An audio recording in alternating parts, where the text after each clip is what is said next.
Il y a plusieurs banques qui viennent nous voir. On nous demande de verser d'abord avant qu'on nous donne. Mais pour FAFSI, ça n'a pas été ça. Même un son, on n'a pas versé. On est parti déposer que les photos et puis les photocopies des pièces d'identité. 2 semaines, on nous a appelés. Ils sont allés nous donner l'argent. Puis on travaille à ça aussi. Le FAFSI est à la disposition de toutes les femmes. Mariam, commerçante à Warnini, a cru en elle et a saisi l'opportunité. Aujourd'hui, elle est autonome et épanouie. C'était par association, on est parti d'abord. Donc on ne nous a pas demandé de papiers. C'est l'association qui était partie au fait.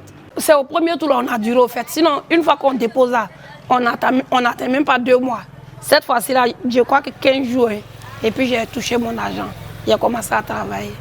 Capsule, la coopérative d'épargne et de crédit COPEC de Korogo, où est logé le FAFSI. Pour Adzoukou Adio, le chef d'agence, ce projet s'adresse à toutes les femmes à la seule condition d'être ivoiriennes, sans distinction ethnique, religieuse et politique, et avoir un projet.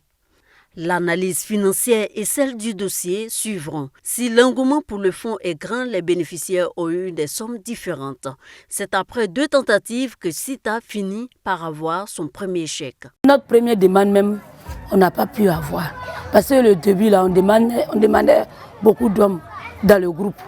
Donc nous, on était 3. On ne savait pas comment ça se passait. Donc quand on est parti, ils ont dit de faire 5 personnes. Donc on n'a pas eu les 2 autres. On a laissé tomber. Maintenant, après, on a appris que même avec 3 personnes, ça pouvait marcher. Au début, on a pris 150 000. Après, j'ai pris 300 000. Après, j'ai pris 400 000. 2 fois, donc ça fait 4 fois que j'ai pris le FAFSI. Bon, pour le moment, ça commence à aller. On finance aussi bien le groupe qu'en individuel. Mais on privilégie le groupe par rapport à l'individu. Mais ça ne veut pas dire qu'on ne finance pas. Si 8000 personnes, si on doit faire des visites individuelles, ça va être vraiment compliqué. Ce sont 8233 femmes qui bénéficient du FAFSI dans le Poro depuis 2013. Un fonds mis en place par la première dame Dominique Ouattara en vue d'aider les femmes à améliorer leurs conditions de vie ainsi que celles de leur famille. Celles qui ont détourné leur prêt à d'autres fins n'ont pas été reconduites. Ces femmes qui n'ont pas eu d'activité, qui n'ont pas exercé d'activité du tout, en tout cas on les a tous écartés. Mais il y a d'autres qui ont exercé, mais qui ont eu quelques difficultés, mais qui se sont fait épauler par soit leur mari ou par la famille pour payer après.